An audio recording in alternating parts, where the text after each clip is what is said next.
बिस्मिल्लाहिर्रहमानिर्रहीम। अस्सलाम वालेकुम। क्यूस्ट न्यूज़ के साथ मैं हुसैन हुसैन। चलते हैं खबरों की जानिब। बेलारूस की 1.5 लाख पाकिस्तानियों को नौकरियां देने के पेशकश। वज़ीर आज़म मोहम्मद शहबाज शरीफ ने बेलारूस के हालिया सरकारी दौरे के बाद पाकिस्तानी नौजवानों के लिए एक बड़ी खुशखबरी का ऐलान करते हुए कहा है कि बेलारूस ने 1.5 लाख पाकिस्तानी हुनरमंदों को मुलाजमतें फराहम करने की पेशकश की है। सरकारी खबर रसाई इदारे ABB के मुताबिक वज़ीर आज़म ने इस पेशरफ्त को बेलारूस की तरफ से पाकिस्तानियों के लिए एक तोहफा करार दिया है। इनके मुताबिक ये इक़दाम दोनों मालिकी मुआशरतों के लिए सूदमंद साबित होगा, जबकि बाहुनर पाकिस्तानी नौजवानों को बाइज्जत रोजगार के मौके मैसर आएंगे। बेलारूस के सदर अलेक्जेंडर लुकाशेंको के हमरा मुश्तरका प्रेस कॉन्फ्रेंस करते हुए वज़ीर आज़म शहबाज शरीफ ने कहा कि पाकिस्तान से जाने वाले अफरादी कुव्वत को बैनुल-अक़वामी और कौमी मयार के मुताबिक तरबियत और सर्टिफिकेशन दी जाएगी ताकि वो बेलारूस में अपनी खिदमात बेहतर तरीके से सर अंजाम दे सकें।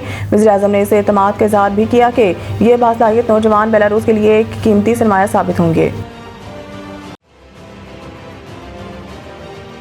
पाकिस्तान तहरीक इंसाफ के सेक्रेटरी जनरल सलमान अकरम राजा ने कहा है कि पार्टी के सीनियर आजम स्वाति के एस्टेब्लिशमेंट के साथ डील की बातों का PTI से कोई ताल्लुक नहीं है। लाहौर के ATC अदालत के बाहर मीडिया से गुफ्तगू करते हुए उन्होंने कहा कि हम हमेशा आइन कानून की हुक्मरानी चाहते हैं, मुल्क की बालादस्ती चाहते हैं। ये सब हमारा नस्बुलैन है। इनका कहना था कि इसके बाद बात आगे बढ़ती है तो ठीक है। अगर कोई ये सोच रहा है कि हम किसी पतली गली से निकलने की कोशिश कर रहे हैं तो ऐसा नहीं है। बानी PTI इमरान खान से मुलाकात होगी तो सूरत हाल वाजिया होगी। सलमान अकरम राजा ने कहा कि एस्टेब्लिशमेंट से डील की बात मेरे इल्म में नहीं है। आजम स्वाति अपने तौर पर कह रहे हैं, जब तक बानी PTI से इस हवाले से बात नहीं होती तब तक मैं इस बारे में कुछ नहीं कह सकता।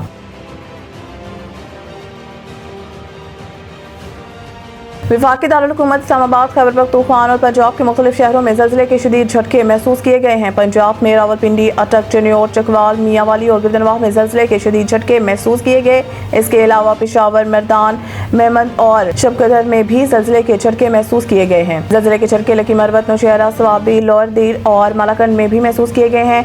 रेक्टर स्केल पर ज़लज़ले की शिद्दत 4.3 रिकॉर्ड की गई, जबकि ज़लज़ले के ज़ेरे ज़मीन गहराई 12 किलोमीटर थी।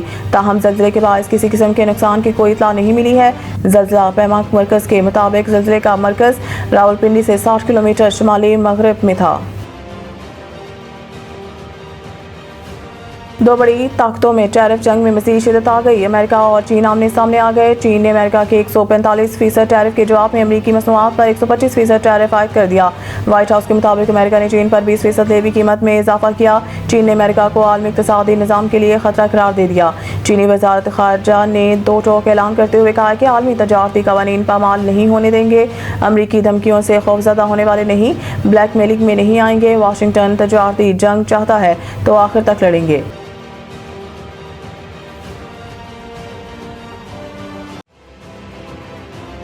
मज़ीद न्यूज़ अपडेट के लिए देखते रहिए क्यूस्ट न्यूज़।